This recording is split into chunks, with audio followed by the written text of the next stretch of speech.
মই দিলীপ গগৈ আপোনাক সকলোকে Lachit Borphukan police academy training চেণ্টাৰৰ পৰা মোৰ এই ভিডিঅ'টিৰ মাজলৈ স্বাগতম জনাইছোঁ। আৰু আহকচোন আমি আজি এই ভিডিঅ'টিতে আমাৰ চিনাকি মুখীখন বিচাৰিবলৈ চেষ্টা কৰোঁ। হয়তো আপোনাৰ দাদা বাইদেউ, হয়তো আপোনাৰ লগৰ বন্ধু বান্ধৱী, হয়তো আপোনাৰ নিজৰ ল'ৰা ছোৱালীৰ মুখখনো আপোনালোকে এই ভিডিঅ'টিত আপোনালোকে দেখা পাব পাৰে। তেনেহ'লে ব'লক আৰু ভিডিঅ'টিৰ মাজলৈ সোমাই যাওঁ আৰু আমি পুলিচ একাডেমি ট্ৰেইনিং চেণ্টাৰত যি পাছিং আউট পিৰিয়ড আছিলে আজি তাৰে কিছুমান ভাল লগা মুহূৰ্ত আমি সকলোৱে একেলগে উপভোগ কৰোঁ। সৰুকৈ এটা ৰিকুৱেষ্ট থাকিল আপোনালোকৰ বাবে, যদিহে মোৰ চেনেলটো আপোনালোকে প্ৰথমবাৰ ভিজিট কৰিছে তেনেহ'লে মোৰ চেনেলটো ছাবস্ক্ৰাইব কৰি ৰাখিব আৰু এনেধৰণৰ ভিডিঅ' পৰৱৰ্তী সময়ত পাই থাকিবৰ বাবে। আৰু যদি ভিডিঅ'টি চাই ভাল লাগিছে তেনেহ'লে আপোনালোকে লাইক এটা কৰিব আৰু কমেণ্ট কৰিবলৈ একেবাৰে নাপাহৰিব। তেনেহ'লে ব'লক আজি আমি ভিডিঅ'টি ইমানৰ পৰা আৰম্ভ কৰোঁ।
লাচিত বৰফুকন পুলিচ একাডেমীৰ ক্ৰীড়াংগন ইয়াতে অনুষ্ঠিত হৈছে অসম বন সুৰক্ষা বাহিনীৰ নৱাগত জোৱানসকলৰ ৭মটো গোটৰ দীক্ষান্ত সমাৰোহ।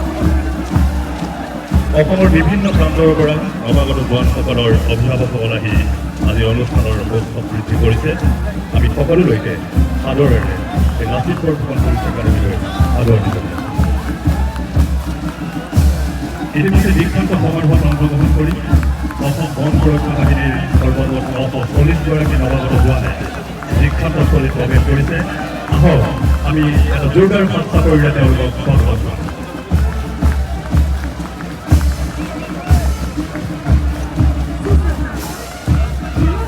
दीक्षांत परेड समारोह में भाग लेने वाले जवानों के आदरणीय माता पिता एवं उनके परिवार, यहाँ उपस्थित सभी वरिष्ठ पुलिस अधिकारी और इस दीक्षांत परेड समारोह में भाग लेने वाले 7th बैच के असम फॉरेस्ट प्रोटेक्शन फोर्स के जवानों को हार्दिक शुभकामनाएं।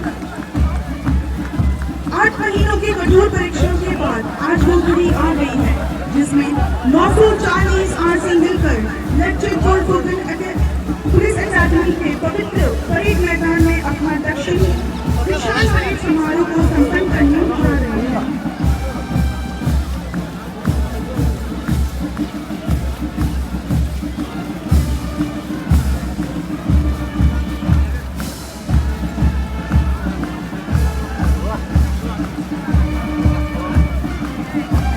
অসম বন সুৰক্ষা বাহিনীত নিযুক্তি লাভ কৰাৰ পিছত নৱাগত এই জোৱানসকলে অসম আৰক্ষীৰ বিভিন্ন গোটত বুনিয়াদী প্ৰশিক্ষণৰ বাবে যোগদান কৰিছে।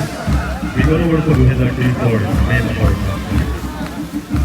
লাচিত বৰফুকন পুলিচ একাডেমীৰ পাঠ্যক্ৰমণিকা অনুযায়ী শাৰীৰিক, মানসিক, বৌদ্ধিক সকলো দিশতে প্ৰাথমিক জ্ঞান আহৰণ কৰি প্ৰশিক্ষণৰ শেষত চূড়ান্ত মূল্যায়নৰ দ্বাৰা নিজকে যোগ্য প্ৰতিপন্ন কৰি নৱাগত এই জোৱানসকলে আজিৰ এই দীক্ষান্ত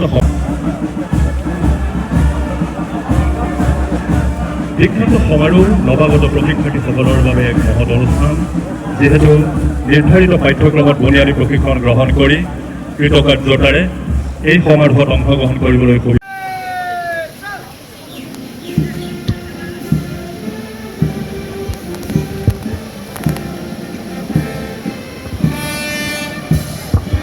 কুচকাৱাজৰ গতি পৰিৱৰ্তন লাচিত বৰফুকন পুলিচ একাডেমীৰ পৰা আজিৰ এই দীক্ষান্ত সমাৰোহৰ জৰিয়তে দীক্ষিত হৈ একোজন বন সুৰক্ষা বাহিনীৰ জোৱানৰ স্বীকৃতি লাভ কৰি দীক্ষান্ত অনুষ্ঠানৰ সন্মানীয় মুখ্য অতিথি মাননীয় মুখ্যমন্ত্ৰী মহোদয়ৰ পৰা কৰ্মক্ষেত্ৰত আগবাঢ়ি যোৱাৰ গঠনমূলক পৰামৰ্শ হৃদয়ংগম কৰি শিক্ষাগুৰুসকলৰ আৰ্থিক হিৰত লৈ দীক্ষান্তস্থলীৰ পৰা তিনিজনত বিভক্ত হৈ প্ৰত্যাগমন কৰিছে নিজ নিজ শিবিৰলৈ আৰু এনেদৰে প্ৰত্যাগমন কৰিব নিজ নিজ নিয়োজিত কৰ্মক্ষেত্ৰলৈ য'ত তেওঁলোকে পাব এখন ব্যৱহাৰিক ক্ষেত্ৰ য'ত সুবিধা লাভ কৰিব নিজকে দেশৰ সেৱাত চৰকাৰী সেৱাত ব্ৰতী কৰিবলৈ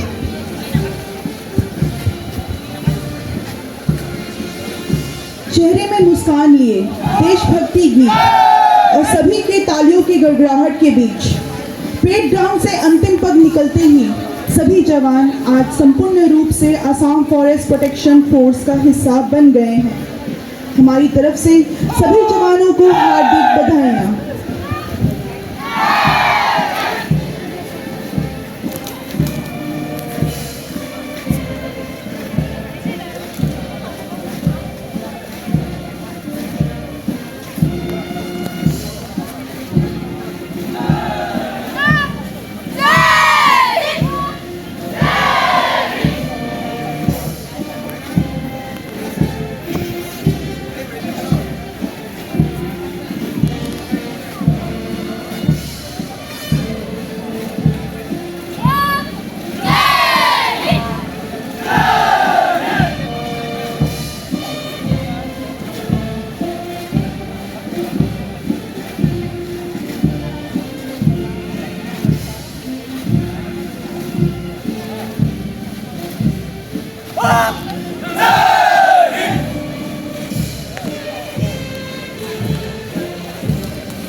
रिक्रूट नंबर 1023004 वक्तबा मैते और उनके साथी।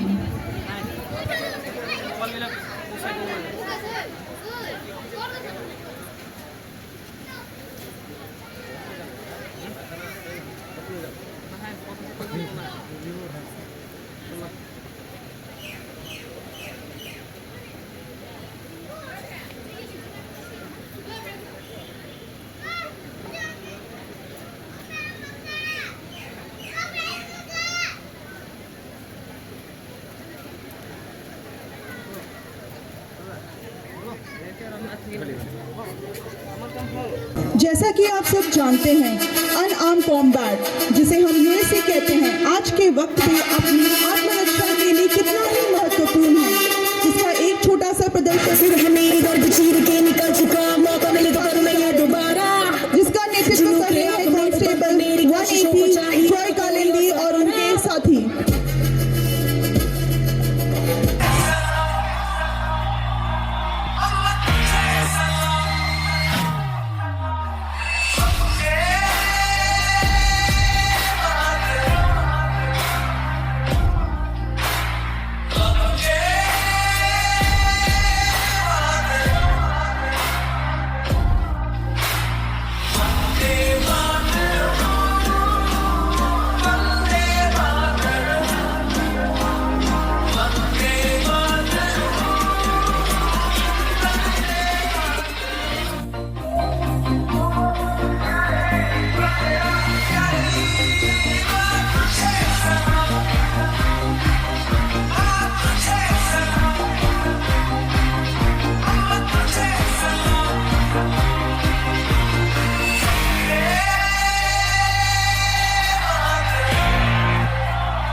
परेड समारोह यही संपन्न होता है। आशा करती हूँ आप सभी को यह कार्यक्रम आनंद आया होगा। जय हिंद।